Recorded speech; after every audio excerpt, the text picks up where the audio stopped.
नमस्कार। RJ रोहिका Sharma channel में आप सभी का स्वागत है। आज की हमारी कहानी का नाम है जवानी, जिसके लेखक हैं इस्मत चुगताई जी। तो चलिए कहानी शुरू करते हैं, लेकिन कहानी को शुरू करने से पहले मैं आप सभी से अनुरोध करना चाहूँगी, अगर आप हमारे चैनल पर नए हैं तो चैनल को सब्सक्राइब करें। वीडियोज़ आपको पसंद आती हैं तो वीडियोज़ को लाइक करें, शेयर करें, हमें कमेंट करके बताएं कि आपको हमारी आवाज़, हमारी कहानी सुनने का तरीका, सुनाने का तरीका और हमारी कहानियाँ कैसी लगती हैं। अगर अच्छी लगती हैं तो कृपया करके कमेंट करें, क्योंकि आपके कमेंट से हमें एंगेजमेंट मिलेगी और ऐसे ही यूट्यूब को पता चलेगा कि ये कहानियाँ अच्छी हैं और वो उसे आगे की तरफ को पुश करेगा। तो चलिए कहानी शुरू करते हैं। जब लोहे के चने चप चुके तो खुदा खुदा करके जवानी बुखार की तरह चढ़नी शुरू हुई। रग रग से बहती आग का दरिया उमड़ पड़ा। अल्हड़ चाल, नशे में गर्क, शबाब में मस्त, मगर उसके साथ साथ कुल पाजामे इतने छोटे हो गए कि बलिष्ठ बलिष्ठ भर नेफा डालने पर अटंगे ही रहे। खैर, उसका तो एक बेहतरीन इलाज है कि कंधे जरा आगे ढलकाकर जरा सा घुटनों में झोल दे दिया जाए। हाँ, जरा चाल कंगारू से मिलने लगेगी। बाल है कि बाकू में आता ही नहीं, लटे फिसली पड़ती हैं, बाल बहे जाते हैं और मांग तो गायब। अगर माँ 8वीं रोज कड़वा तेल छोड़कर मेंठिया न बांधी तो जिंदगी अजीरन हो जाए। गौ मुंह लिए कुंगरों के तबाक की तरह मुड़ा मुड़ा लगने लगता है, पर बालों से तो जान छूट जाती है, जैसे किसी ने सर घोट के बालों के बवाल से ही नजात दिला दी। न जाने ये में फूले फूले बाल गर्दन पर छोड़ कैसे देते हैं, और पाँव तो जैसे फावड़ा। क्या जल्दी जल्दी बढ़ रहा है। अगर ऐसी रफ्तार से बढ़ा तो सिल बराबर हो जाएगा। अंगूठा जैसे कछुए का सर। और भी थी बहुत सी बातें जो अकेले में बैठकर जन्नों को सताती। आईने में नाक देख के तो बस कै आने लगती। ये डबल निगोड़ा जैसे खूंटा। छज्जों की शादी हुई तो ये बड़ी सी नथुली पहनी थी। क्या प्यारी सी नाक है, गुड़िया जैसी। और जन्नों के खूंटों पर तो नथुनी भी शर्मा जाए। जब उसकी शादी होगी तो बिजली गिरे ऐसी नाक पर, उसने सोचा। इस पर शबराती भैया आए थे। कैसे गौर से उनका मुंह तक रहे थे। भला इन्होंने काहे को ऐसी नाक कहीं देखी होगी। जन्नों ने जल्दी से कुछ पोंछने के बहाने नाक ओढ़नी से छुपा ली। शबराती भैया झेप गए। समझे होंगे बिगड़ जाएगी ये। काश वो सुलोचना होती, या माधुरी, या कज्जन ही सही। अल्लाह मियाँ का उसमें क्या जाता। कुछ टोता तो आना जाता उनके खजाने में। अगर जरा वो गोरी ही होती और कामचोर कारीगर जरा ध्यान से उसे ढंग का बनाते तो क्या हाथ सड़ जाते उनके। वो आंखें बंद करके बहुत से फरिश्तों की खटाखट इंसान पैकर गढ़ते देखती।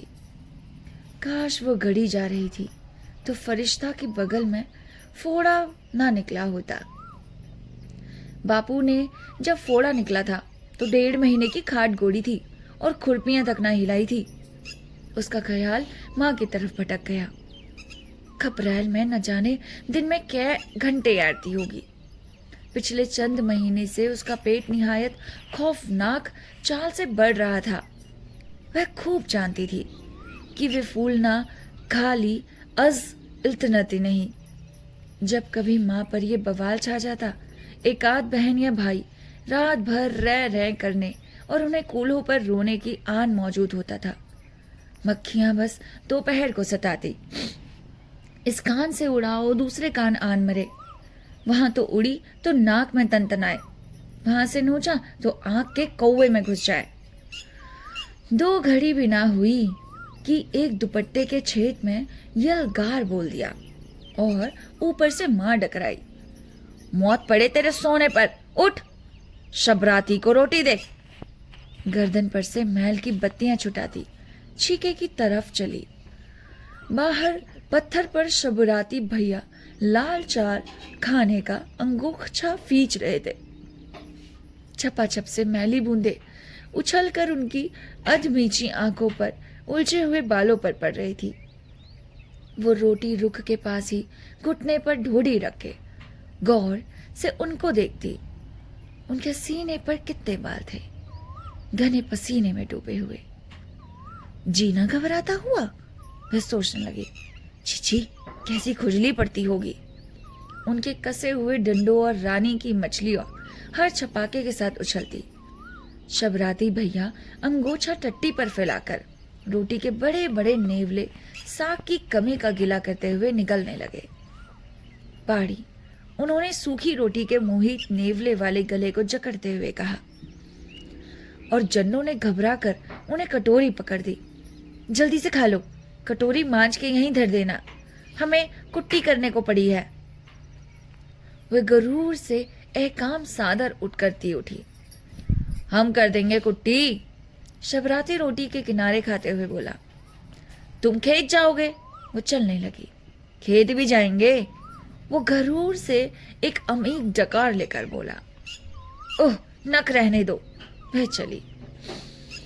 कहते हो तुमसे कुट्टी नहीं होगी, वैसे ही कोई चोट चपेट आ जाएगी, शबराती ने प्यार से डांटा। शबराती को क्या, उनके आने से पहले वो कुट्टी किया करती थी कि नहीं, ऐसी भी क्या चोट चपेट। छप्पड़ में जाकर उसने रूपा और चंदन को प्यार से 2-4 घूंसे लगाने और उन्हें कोनों में चुपचाप खड़ा रहने की ताकीद करके खुद कुट्टी के गठे को बचोर कर गड्डियां बनाने लगे। झेप हटो, तुम हमें कुट्टी कर दे। शबराती ने फिर डकार लेकर चने के साग का मजा लेना शुरू किया। वो इतरा कर गंडासा संभाल कर बैठ गई, गोया उसे सुना ही नहीं। तुझसे एक दफा कहो तो सुनती ही नहीं, ला उधर गंडासा। वो गंडासा छीनने लगे, नहीं वो बनने लगी और कुट्टी शुरू कर दी। तो लियो आप, वो अपनी फुकनी जैसी मोटी मोटी उंगलियां गंडासे के नीचे बिछा कर बोली। लेव अब करो कुट्टी, मार देव। हटाओ कि हम सच्ची मार दे, वो गंडासा तौल के बोली, जैसे सचमुच मार ही तो देती। मार, तेरे कलेजे में बूता हो तो मार देख। और जो वो मार ही देती, कचर कचर सारी उंगलियां पिस जाती। ये क्या बात थी, कोई जबरदस्ती थी उनकी, अब मारती क्यों नहीं। शबराती भैया ने आंखें झपकाई और उनका मूंछों वाला मोटा सा होंठ दूर तक फैल गया। गंडासा छीन लिया गया और जन्नो खिसिया गई। ना जाने उसके सख्त और खुदरे हाथों को इस वक्त क्या हो गया, किस कदर छोटे और नर्म मालूम होने लगे। उसे मालूम हो गया कि सीने पर पसीने में डूबे हुए घने बालों से जी क्यों नहीं घबराता, और फुकनी जैसी उंगलियां जैसे फुर्तीली होती हैं। जन्नों का बस चलता तो उन्हें भूखे कुत्तों को अपनी बोटियां भी खिला देती, मगर कितना खाते थे उसके जरा जरा से बहन भाई। वो मोटी से मोटी ख्वाह कितनी ही जली और अधकचरी क्यों ना हो, चुटकियों में हजम कर जाते। क्या ऐसा ही कोई दिन होगा जब उसे रोटी न थोपनी पड़े। रात भर माँ आटा पीसती और इस भट्टी औरत से ही क्या कर सकती थी। साल में 365 दिन में किसी न किसी बच्चे को पेट में लिए कूल्हे पर ला दे या दूध पिलाती गुजारती। माँ क्या थी, एक खजाना थी जो कम ही ना हुआ था। कितने ही कीड़े उसमें नालियों में कुश्ती लड़ने और गलाजत फैलाने के लिए तैयार कर लिए थे, पर वैसी ही ढेर का ढेर रखी थी। आखिर वो दिन भी आ गया जबकि रात को ठीक 12 बजे माँ ने भैंस की तरह डकारना शुरू किया। मोहल्ला की कुल मुआज्जा बीवियां ठीकरे और हांडियों में बदबूदार चीजें लेकर इधर से उधर दौड़ने लगी। मोटी दोहर को बछड़े की रस्सी की मदद से खपरेल के कोनों में तान कर माँ लिटा दी गई। बच्चों ने मिनमिनाना शुरू किया और आने वाले से बड़ा बच्चा पछाड़े खाकर गिरने लगा। बापू ने सबको निहायत अजीब अजीब रिश्ता कायम करने की धमकी देकर कोनों में ठूस दिया और खुद माँ को निहायत पेशदार गालियां देने लगा, जिनका मफहूम जन्नों की तरह कुछ समझ ना सकी। शबराती भैया 2-1 गालियां जुओं वगैरह में देकर भैंसों वाले छप्पर में जा पड़े। पर जन्नो माँ की गिंचाड़े सुनती रही। उसका कलेजा हिला जाता था। मालूम होता था कोई माँ को काटे डाल रहा है। औरतें ना जाने उस पर्दे के पीछे उसके संग क्या बेजा हरकत कर रही थी। जन्नो को ऐसा मालूम हो रहा था कि जैसे माँ का सारा दुख वही उठा रही है, गोया वही चीख रही है, और एक नामालूक दुख की थकन से वाकई वो रोने लगी। सुबह को वो एक सुर्ख गोश्त में लोथड़े को गूदड़ में रखा देखकर कतई फैसला ना कर सकी कि इस मुसीबत और दुख का माकूल सिला है या नहीं, जो माँ ने गुज़श्ता शब झेला था। पता नहीं माँ ने दूसरी गलाजत के साथ उसे चीलों को खाने के लिए कूड़े के ढेर पर रखने के बजाय उसे कलेजे से क्यों लगा रखा था। जाड़ों में भैंसों के गोबर की सड़ांत, बची कुची सानी की बू के दरमियान फटे हुए गूदड़ में इस सिरे पर उस सिरे तक जीव ही जीव लेटे जाते। फटी हुई रूढ़े के गुट्ठल और पुरानी बोरियां जिस्म के करीब घसीट कर एक दूसरे में घुसना शुरू कर देते ताकि कुछ सर्दी दबे। इस बेअसर ओ सामानी में क्या मजाल जो बच्चे निचले बैठे। रसूलगन हुंगवा की टांग घसीटती और नत्थो मोटी के कूल्हों में काट खाता, और कुछ नहीं तो शबराती ही घसीट कर इतनी गुदगुदी करता कि सांस फूल जाती। वो तो जब माँ गालियां देती तब जरा सोते। रात को वो अफरा तफरी पड़ती कि किसी का सर तो किसी का पैर, किसी को अपने जिस्म का होश न रहता, पैर कहीं तो सर कहीं। बाज वक्त अपना जिस्म पहचानना दुश्वार हो जाता। रात को किसी की लात या घूसे की चोट देकर या वैसे ही इतने जिस्मों की बदबू से उतार कर अगर कोई बच्चा चू भी करता तो माँ डायन की तरह आंखें निकाल कर चीखती और फरियादी बिसूर कर रह जाता। और जन्नो तो सबसे बड़ी थी, मगर जन्नो को खूब मालूम हो गया कि सीने पर कितने ही बाल हो और बगल में से कैसी ही सड़ान धाएं। जी बिल्कुल नहीं घबराता।